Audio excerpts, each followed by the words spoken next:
순식간에 끝장내주지. 약골. I'm going to tear you up. Get ready. Fight! Hello, Adam from godisageek.com here to talk to you about Rising Thunder, which is a fighting game for PC only, coming from a developer that has the likes of Seth Killian involved. Now, it's not what appears to be the most complex fighter to begin with, because there's no specials as such to command. Like, it's difficult to describe what this is, and it's even harder to not just sit here and go, it's a fighter, because it's actually different. It's not your stereotypical fighter, and that's mainly down to how it controls. So if you were playing Street Fighter, you would know, you all know how to do a fireball. Hadoken is down, down, forward, forward punch.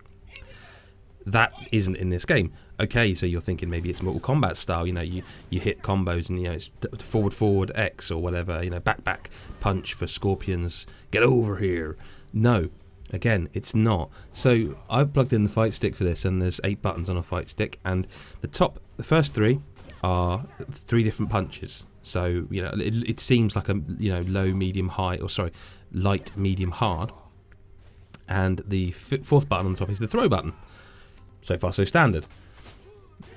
This is the really cool part. In replacing special moves that you action, they have enabled kind of anyone to get in on the ground floor. So the bottom row are your special moves.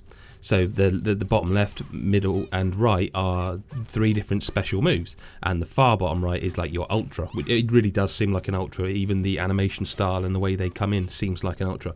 But the really cool part is they're on cooldowns.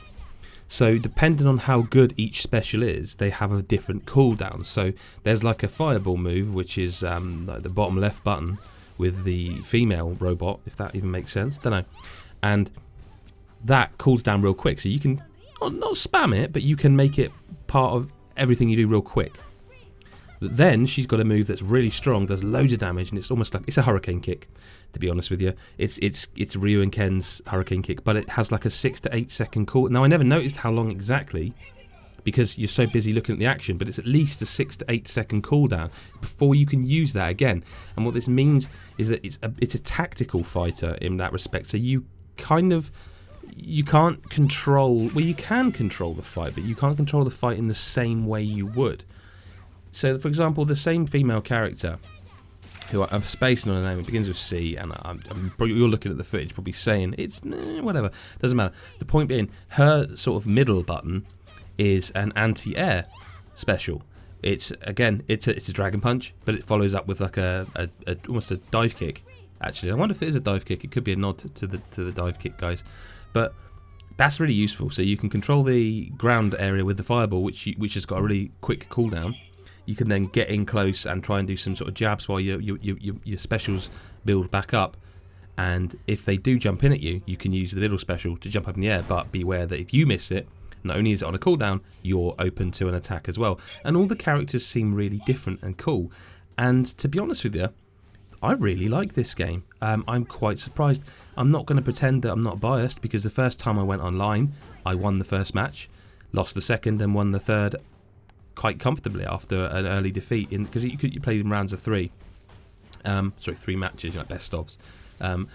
It's really nice looking, very clean, and this is just a technical alpha, so it's just to test out connection. Again, I had 1 match drop out of, I would say 1 out of 5 dropped, and then it was smooth after that.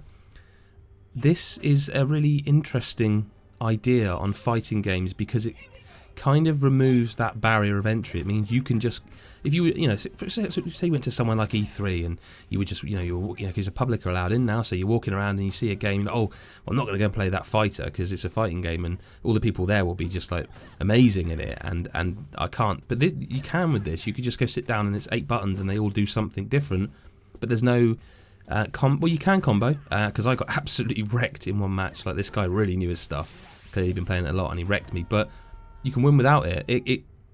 I'll probably get shot for this, but it's almost like the Splatoon of the fighting game world, because like Splatoon, you don't need to be the best shooter player in the world. You can just get online and enjoy yourself with the roller or something like that.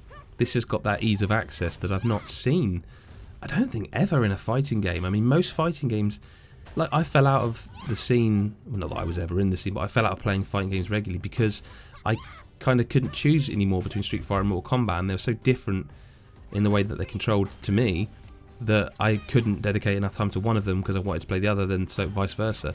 This doesn't feel like you would need to. It feels so accessible, and in that respect it's very impressive. Now of course this is just a technical alpha, don't know how many characters are going to be in there, don't know what they're going to do. Are they going to leave it as it is, because it seems pretty complete in terms of mechanics, it works incredibly well, but you just don't know, do you? That's it. I mean, that's kind of what this game is, and that's why I wanted to bring you a kind of what is it video, because it's not a normal fighter, and I don't know that anyone's talking about it, and I think it's such an accessible, nice looking game that anyone can just jump on and have some fun with, that it would be a shame if it was ignored. And I've always said that we like to bring you that kind of game that, you know, may be ignored elsewhere. So yeah, have a look at it. I think you can still sign up for the alpha. We've got 2 codes. I'm going to pop them literally somewhere in this video that you can find them, and just go to the website and enter them to download it. It's only, I think it's a 50 meg download, and then it updates like 350 meg, so you can be playing it within 5 minutes of watching this video. But that's it. Yeah, thanks for watching. Do subscribe to our channel. Visit patreon.com/godisageek, and if you give us $1 or $2, that keeps us going. If enough people do that, we'll be able to employ a full-time member of staff. You don't care about that, you're just coming for the fighting games. That's cool. We'll see you in the next video. Make sure you like, comment if you played it. Do you want to play it? What do you think of it? Speak to you in the next video. Bye.